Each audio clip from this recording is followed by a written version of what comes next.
Let's walk through how to do a purl through the back loop on our Shafts Geometry Shawl.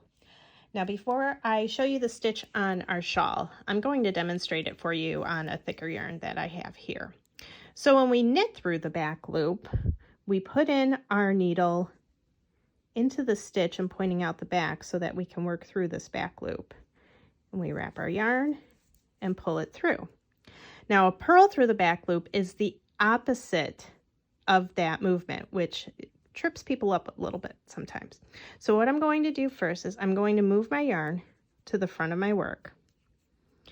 And the next what I'm going to do, and what I find easiest to do, is I'm going to turn my needle a little bit so I can get to that back loop easier with my needle. And I'm going to stick it in from the back side to the front, wrap my yarn, and pull it through.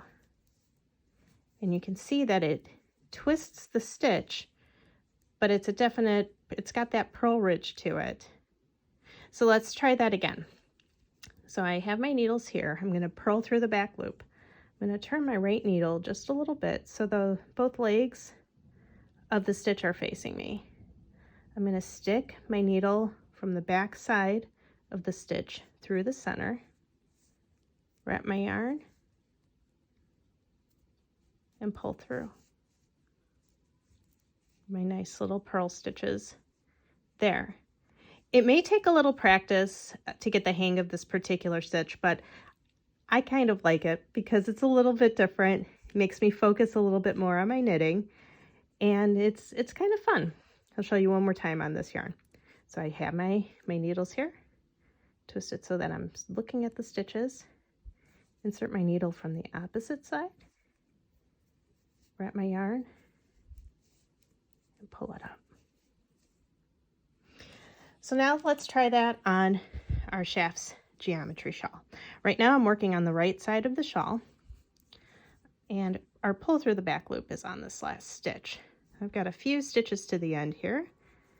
Do my knits, and now I'm going to purl through the back loop. And what's nice about this is that at the end, it's a lot easier to turn, and the stitch ends up being a little bit bigger because when we worked on it on the wrong side row, it was a slip. So it's a little bit of a bigger stitch, easier to see both of the legs of the stitch. I'm going to move my yarn to the front.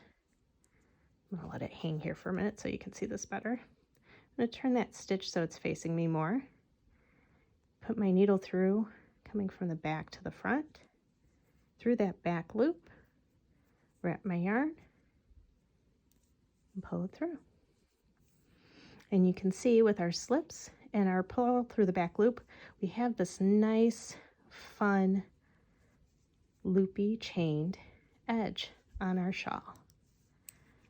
Have fun doing the purl through the back loop.